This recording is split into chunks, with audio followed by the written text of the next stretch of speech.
कृष्णम वंदे जगद्गुरुम। जीवन सुरताल से राजेंद्र अग्रवाल आप सभी का स्वागत करता है। जो लोग पहली बार हैं आवश्यक रूप से चैनल को सब्सक्राइब करें और जिन लोगों को वीडियो पसंद आता है लाइक शेयर आवश्यक रूप से करें, लेकिन उन्हीं लोगों को करें जिन्हें आप पात्र समझते हैं। उन लोगों को नहीं करें जो आपको हंसी उड़ा सकते हैं। तो आइए हम अपना काम शुरू करते हैं, अपनी कहानी को शुरू करते हैं। हम सभी ज्ञान मार्ग पर चलकर जीवन को मुक्त करना चाहते हैं। ज्ञान मार्ग केवल जानने और बताने का नहीं, अपितु उसे ग्रहण कर जीवन पटल में उतारने का मार्ग है। इसी संदर्भ में एक कहानी आप लोगों के साथ शेयर करता हूँ। शिप्रा नदी के उस पार बसे एक गांव से एक पंडित प्रतिदिन नदी पार कर उज्जैन शहर में रहने वाले एक धनी सेठ को कथा सुनाने जाया करते थे। पंडित जी नित्य सेठ को कथा सुनाते थे और बदले में सेठ उनको धन देता था। ऐसे ही एक दिन जब वह पंडित सेठ को कथा सुनाने के लिए नदी को पार कर रहा था, पीछे से आवाज़ आती है कि सेठ जी कथा हमको भी सुना दीजिए, कभी हमको भी ज्ञान दे दीजिए। पंडित जी ने इधर उधर देखा लेकिन उन्हें कोई दिखाई नहीं दिया।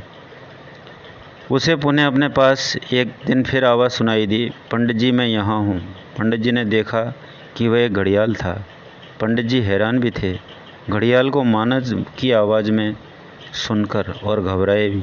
घड़ियाल ने कहा, पंडित जी डरिए मत, आप मुझे कथा सुनाकर ज्ञान प्रदान करें, और यह सब मैं मुफ्त में भी नहीं मांग रहा। आप कथा सुनाएंगे उसके बदले में आपको रोज़ एक सोने की अशर्फी दिया करूँगा। पंडित जी को बात जम गई। पंडित जी को धन की चाहत तो थी ही, फिर चाहे वो नदी के उस पार सेठ को सुनानी हो या कथा घड़ियाल को सुनानी हो। वे पंडित जी रोज़ाना घड़ियाल को कथा सुनाते और घड़ियाल उनको एक अशर्फी दे देता था। इस प्रकार काफ़ी दिन गुजर गए।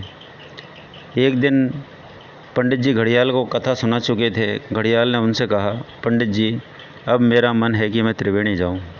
मेरा समय अब आ चुका है। यदि आप भी मेरे साथ त्रिवेणी आना चाहें तो आपका स्वागत है, वरना ये अशर्फियों से भरा घड़ा लो और अपने घर चले जाओ।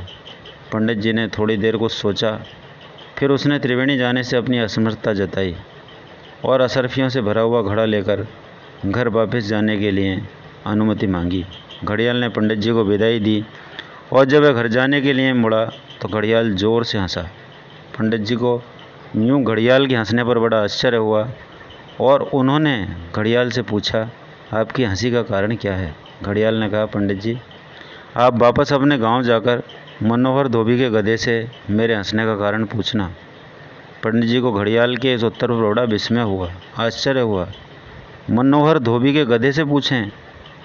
बड़ा आश्चर्य लगा उनको। वे निराश मन से घर वापस लौट आए।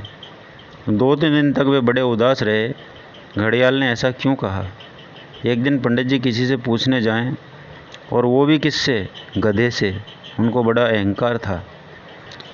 यही है कि वह सब जानता है, इसलिए किसी से पूछने से वह क्यों पूछने जाए। इसी कसम में वह अपने आप को रोक न पाया और धोबी के गधे से घड़ियाल ने हंसने का कारण पूछा।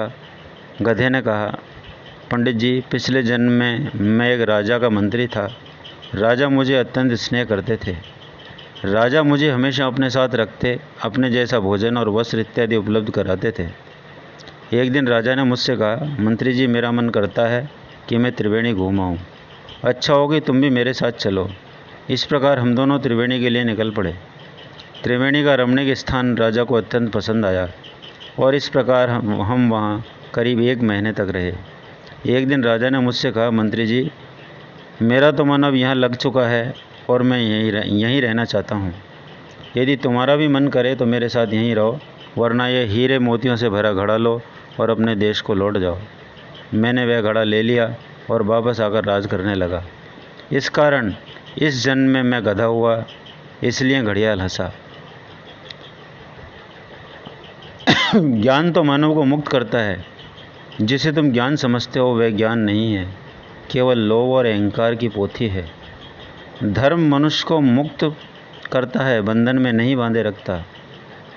यदि आप ऐसा समझते हैं तो बिल्कुल भगवान की शरण हो जाइए और अपने आप को भगवान के समर्पण कर दीजिए, क्योंकि बहुत लंबा सफ़र तय करके हम अपने जीवन में यहाँ तक पहुँचे हैं और हमें बहुत अच्छे और संत लोगों का सानिध्य मिला है। अपने जीवन को सफल बनाएं और भगवान का नाम जप आवश्यक